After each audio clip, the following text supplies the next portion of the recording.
నీటి మాట. నీటి మాట లోపల 60 ఏళ్ల పూర్వము ఆనాటి జీవన శైలి అంటే విధానం ఎలా ఉందో ఇప్పుడు తెలుసుకుందాం మిత్రమా. ఉదయం పండ్లు తోముకోవడానికి వేప పుల్లను ఉపయోగించేవారు. వీటిని పందం పుల్లలు అని కూడా అనేవారు. కొంతమంది కచ్చిక అంటే ఆవు పేడ పిడకలను కాల్చగా వచ్చిన పొడిని పళ్ళ పొడితో పళ్ళు తోముకునేవారు, కొంచెం ఉప్పు కలిపి. తాటాకులు చిన్న చిన్న ముక్కలుగా చేసి పెట్టుకొని వాటిని నాలిక శుభ్రపరచుకోవడానికి ఉపయోగించేవారు. మగవాళ్ళు చాలామంది నూతి దగ్గరే నీళ్లు చేదలతో తోడుకుని పోసుకునేవారు. స్నానానికి బుక్కెన్లు ఉంటాయి కదా, అక్కడనే బాత్రూమ్లు అలాంటివి ఏమీ లేకుండే. ఆ చన్నీటి స్నానము చాలా హాయినిచ్చేది. చలికాలంలో మాత్రము వేడి నీళ్ళే ఉండేవి. అంటే వేడి నీళ్ళతోటే స్నానం చేసేవారు. వేడి నీళ్ళు కాచుకుని, అది కూడా ఎట్లా, పొయ్యి మీద. ఉదయం నీళ్లు కాచుకునేందుకు కర్రల పొయ్యి లేదా పొట్టు పొయ్యి ఉండేది. పొట్టు పొయ్యిలో పొట్టు కూరడం చాలా విచిత్రమైన విషయం. అప్పుడు 3 రూపాయలకి ఒక పొట్టు బస్తా వచ్చేది. పొట్టు బస్తాలను ఎడ్ల బండి మీద పట్టుకొచ్చి ఇంటి దగ్గర అమ్మేవారు. వచ్చి అమ్మేటోళ్ళు. ఏ పొట్టు అది? ఇది మన కట్టె మిషన్లో ఉంటుంది కదా, ఆ పొట్టు.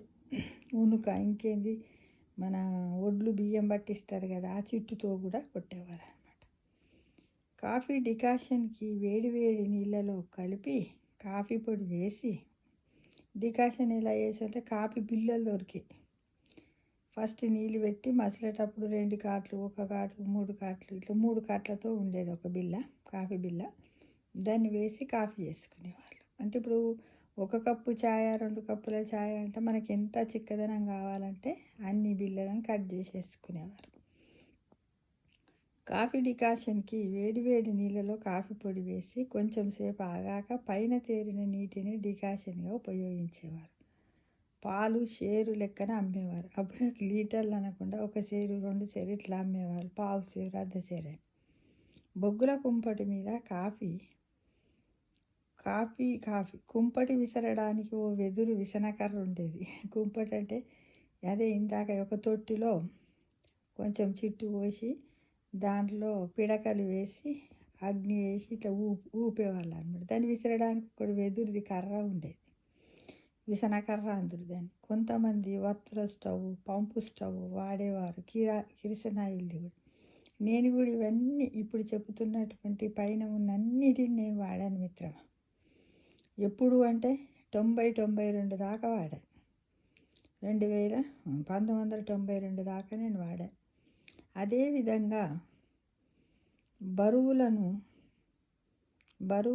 వీష 1400 గ్రాములుగా, ఏబులం అంటే అరవీష అనేవారు, పదలం పావు వీషగా తూచేవారు. అప్పుడు బరువులను అట్లా ఏ వీష కావాలి అంటే, వీష అంటే 1400 గ్రాములు, ఏబులం అంటే అరవీష అంటే 700 గ్రాములు, పదలం అంటే పావు వీషగా తూచేవారు.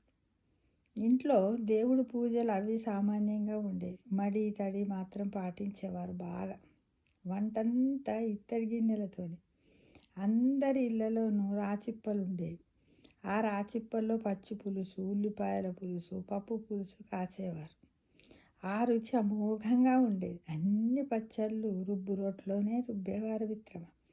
ఇవి మాత్రం నేను కొన్ని తిన్నాను, కొన్ని రుబ్బాను. నాకు కూడా ఇలాంటి అవకాశం దొరికింది. అప్పుడు బియ్యంలో మట్టి బిడ్డలు, వడ్లు ఎక్కువగా ఉండటంతో వాటిని బియ్యం నుండి ఏరేసుకొని వండుకునేవారు.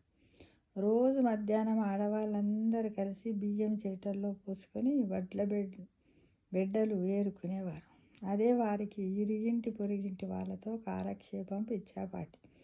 అంటే ఇంటి పక్క వాళ్ళు ఉన్నట్టయితే ఏం చేస్తున్నావు కదా అంటే, ఏమి లేదు, బియ్యంలో ఇటుక బిడ్డలు ఉన్నాయి, అదేంటి తెల్ల నల్లనల్లవి ఉన్నాయి, వేరుతున్నా, అక్కడోటి ఇక్కడోటి ఇసుకరాళ్ళు ఉన్నాయి అనుకుంటూ మాట్లాడుకుంటూ పక్క నరుగుల మీద కూర్చుంటూ చాట్లల్లో బియ్యం తెచ్చుకొని ఏరుకుంటూ సంతోషంగా అటు పని అవుతుండే ఇటు మాట్లాడుకుంటాం. ఇప్పుడు అవన్నీ ఎక్కడ పోయినాయో కదా, చాట్లో బియ్యం పోయడమే మర్చిపోయారు. అసలు చాట్ అంటే ఏందో కూడా ఎవరికి తెలియని పరిస్థితుల్లో ఉంది ఇప్పుడు సమాజంలో. అదేవిధంగా అన్ని సామాన్లు అంటే ఆవాలు, జీలకర్ర ఇలాంటివి కూడా బాగు చేసుకొని డబ్బాల్లో పోసుకునేవారు. ఇప్పుడు ప్యాకెట్లు తెచ్చి అక్కడ పెట్టుకుంటున్నా, ప్యాకెట్లకి వెళ్ళి పోపులు వేస్తున్నాం. అప్పుడు అలా కాదు, పంట పండుతుండే కదా మనకు అక్కడక్కడ. మళ్ళీ ఇలా ప్యాకెట్లని సూపర్ మార్కెట్లని ఉండకపోవు. ఒకటే చిన్న కిరాణా కొట్టు ఉండేది, దాంట్లో తెచ్చుకొని ఇసుక ఉంటే క్లీన్ చేసి పోసుకునేవారు. బియ్యములు అక్కులు, అట్రగడ్డలు, వంక సన్నాలు, కిచిడి అనే రకాలు ఉండేవి బియ్యంతో. అక్కుళ్ళు అంటే అట్రగడ్డలు అంటే ముతక బియ్యం, వంక సన్నాలు మధ్య రకం, కిచిడి బియ్యం అంటే సన్న బియ్యం, మసూరి బియ్యం ఇంకా ఖరీదు. అప్పుడు మసూరి బియ్యం తింటున్నట్టు బోవలు ఎంత భాగ్యవంతులు అందుకుంటారు. అట్లా ఇంకొకటి ఏంటి, పొట్టి ములకలు అని కూడా ఉంటుండే, ఎర్రగా ఉంటుండే, అన్నం పడితే ఎర్రగా. అది నేను కూడా తిన్నాను. సీతారామభ్య నమః అని యాయవరం బ్రాహ్మణుడు ఉదయం అందరి ఇళ్ళకు వచ్చి తిథి వార నక్షత్రాలు చెప్పి వెంటనే వెళ్ళిపోయేవాడు. అప్పుడు అలా ఉండేది. అప్పుడప్పుడు వచ్చేవాళ్ళు అనమాట పంతులు, పురోహితులు. వెళ్ళిపోయే లోపల గృహస్థులందరూ గుప్పెడు బియ్యం వేసేవారు. ఒకవేళ రాకపోతే అయితే ఏదో తప్పు చేసినట్టుగా అపరాధ భావనతో ఉండి మరునాడు ముందే రెడీగా ఉండి 2 గుప్పిళ్ళు వేసేవారు బియ్యం. అప్పుడు హరిదాసుల్లా ఇంటి ముందుకు వచ్చేవారు అనమాట. రాత్రిపూట 7-8 గంటలకు మదాకవలం తల్లి అంటూ వచ్చే వాళ్ళకి ఆ రాత్రి తినగా మిగిలిన అన్నము కూరలు ఇచ్చేవాళ్ళు. చిన్నపిల్లలు పేచీ పెడుతుంటే మదాకవలం అబ్బాయికి ఇచ్చేస్తానని భయపెట్టేవారు తల్లులు. టిఫిన్స్ ఉండేవి కావు. ఒక్క శనివారం మాత్రమే మినుప రొట్టె, ఎర్ర నూక ఉప్మా లాంటివి ఉండేవి. పిల్లలందరూ 3 పూటలు అన్నం తినేవారు. భోజనం ఎప్పుడు వంటింట్లో నేల మీద పీట వేసుకొని తినడం అయ్యాకే తిన్న చోట నీళ్లు చల్లి శుద్ధి చేసేవారు. ప్రతిరోజు రాత్రి వంటిల్లు కడిగి ముగ్గు పెట్టడం అలవాటు. ఎప్పుడైనా చుట్టాలు వస్తే ఇంట్లో పిల్లలు, వంటింట్లో పెద్దలు పడుకునేవాళ్ళం. బొంతలు వేసుకుని చుట్టాలు లోపల గదిలో పడుకునేవారు. వాళ్ళకి మంచిగా గది ఇచ్చి ఉన్న ప్లేస్లో వంటింట్లో అది భవంతి అంటారు, హాల్. ఇప్పుడు హాల్ అనేది అప్పుడు భవంతి అని అక్కడ పడుకున్నాం. డబుల్ బెడ్రూమ్లు, సింగిల్ బెడ్రూమ్లు అనే పదాలే తెలియదు. చాలా మట్టుకు 3 గదులే ఇల్లే. ఒంటిల్లు, ఒక రూము, ఇంకొకటి. కొంచెం స్థితిమంతులు అయితే 4 గదుల్లో ఇంకా పెద్ద పెద్ద ఇళ్ళలో ఉండేవారు. గదులు కూడా చాలా పెద్దవి. 3 వరుస గదుల ఇల్లు అద్దెకు నెలకి 27 రూపాయలు. కరెంటు ఒక బల్బుకి నెలకు ₹1. అలాగే మొత్తం కరెంటుతో కలిపి నెలకు 30 అద్దె ఉండేది. వైద్యంకి డాక్టర్స్ చెయ్యి పట్టుకు చూసి బిళ్ళలు అరకు ఇచ్చేవారు. జ్వరం తగ్గే వరకు లంకనమే. లంకనం అంటే ఉపవాసం, నీళ్ళు తాగడం, ఇలాంటి ద్రవ పదార్థాలు తీసుకోవడం. తర్వాత బన్ను, జావా, తర్వాత రోజు చారు అన్నము తినేవారు.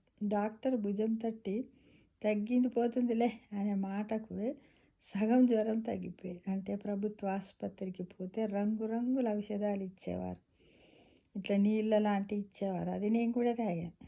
ఇంకా పిల్లల చదువుల మీద ఎక్కువ ఒత్తిడి ఉండేది కాదు. బాగా చదువుకోమని చెప్పేవారు అంతే. ఊరికే చదివావా అని ఏ తల్లిదండ్రులు పిల్లలని టెన్షన్కి గురి చేసేవారు కాదు. పుస్తకాలు ఎప్పుడు వేరే వాళ్ళు వాడినవి. పై తరగతి పాస్ అయిన వాళ్ళ దగ్గర సగం రేటుకి టెక్స్ట్ బుక్స్ కొనేవారు. నోట్స్ అన్నీ తెల్ల కాగిత పుస్తకాలు, సింగిల్ రూళ్ళు, బ్రాడ్ రూళ్ళు, పెన్సిల్తో కొట్టుకోవడం. క్రితము 7 నోట్ బుక్స్లో మిగిలిన తెల్ల కాగితాలన్నీ చింపి ఒక కొత్త బుక్లా కుట్టించుకొని నెక్స్ట్ ఇయర్లో రఫ్ బుక్గా వాడుకునేవారు. ఇది నేను కూడా చేశాను. నేను కూడా కొన్ని కొత్త పుస్తకాలు కొనుక్కునే స్థితి ఉండే, కొనుక్కునేదాన్ని. లేక ఒక్కోసారి మార్కెట్లో లేట్ అయితే పాత పుస్తకాలు కూడా కొనుక్కుంది. పుస్తకం మీద అట్ట పోకుండా ఉంటేనేమో 30 రేటు, పుస్తకం మీద అట్ట పోతుంది కదా, మంచి గట్టి అట్ట పోతే సగం రేటుకి ఇచ్చేవారు. రాత్రి 7 గంటలకు రేడియోలో వచ్చే ఇంగ్లీష్ న్యూస్ వినేవారు. అర్ధరాత్రి అయినా కాకపోయినా ఆ రాత్రి పెద్దలాడే నిద్ర. వేసవి కాలం అయితే ఆరు బయట, మిగిలిన కాలాల్లో లోపల పక్కల మీద ఉంటే ఫ్యాన్ ఉండేది, లేకపోతే విసనకర్ర. ఎంత అందరిళ్ళల్లో ఉండేది కాదు. ఇంకొకటి ఏమిటంటే అప్పుడు సైకిల్కి కూడా లైసెన్స్ ఉండేది. రూ. 2 పెట్టి ఒక లైసెన్స్ రేకు బిళ్ళ కొనుక్కొని సైకిల్కి బిగించేవారట. అది ఆ రోజుల్లో జీవనశైలి. ఎవరికి ఏ చీకు చింత ఉండేది కాదు. జీవితంలో ఏది ఎలా వస్తే అలాగే స్వీకరించేవారు.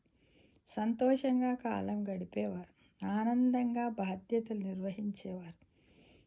అప్పట్లో ఎన్నో ఉమ్మడి కుటుంబాలు ఉండేవి. వారాల అబ్బాయిలు, వీధి దీపాల చదువులు, మనుషులంతా ఒకటిగా ఉండేవాళ్ళం. ప్రజలంతా అమాయకంగా ఉండేవాళ్ళం. కష్టాలు, కక్షలు, కార్పణ్యాలు, కోపతాపాలు, కుళ్ళులు, కపటము, ఈర్ష్య, ద్వేషాలు వాళ్ళకుంది, మాకు లేదని ఏనాడు అనుకునేవారు లేరు. అహంకారం, ప్రతీకారం అనేవే తెలియదు అప్పటి జనాలకి. వెనక్కి తిరిగి చూసుకుంటే ఆ రోజులే బాగున్నాయనిపిస్తుంది కదా. ఇప్పుడు అన్ని సౌకర్యాలు, విలాసాలు, ఇప్పుడున్నన్ని సౌకర్యాలు, విలాసాలు లేకపోయినా ప్రకృతికి దగ్గరగా ఆరోగ్యంగా గడిచిన రోజులు అవి ఎంత ఆనందమైనటువంటివి, ఎంత మనసుకు తృప్తినిచ్చేటివో ఒక్కసారి ఆలోచన చేసుకోండి మిత్రమా. దీంట్లో కొన్ని నేను చూశాను, చేశాము, అనుభవించాము కూడా మిత్రమా. కాబట్టి ఓల్డ్ ఈజ్ గోల్డ్ అన్నట్టు గడిచిపోయిన రోజులే ఎంతో మంచివి కదా మిత్రమా. అంటే మార్పులు చూడండి ఎలా వచ్చింది అంటే, మన ముందు తరం వాళ్ళు ఎలా కష్టపడ్డారు, ఆ తర్వాత మనం కొంత కష్టపడ్డాము, మన తర్వాత మన పిల్లలు అసలు 5%, 10% అంటే ఒక్కొక్కటి అభివృద్ధి జరుపుకుంటూ టెక్నాలజీ డెవలప్ కావడం వల్ల అంతా మంచిగా ఉన్నా కానీ అప్పుడున్నటువంటి తృప్తి, సంతోషము ఇప్పుడు లేదు మిత్రమా. ఈ రాగద్వేషాలతోటే వాళ్ళంతా దహించుకొని వాళ్ళ లైఫ్ స్పాన్ తగ్గించుకుంటున్నారు. అవునంటారా కాదంటారా? కామెంట్ బాక్స్లో పెట్టండి మిత్రమా. Thank you for watching.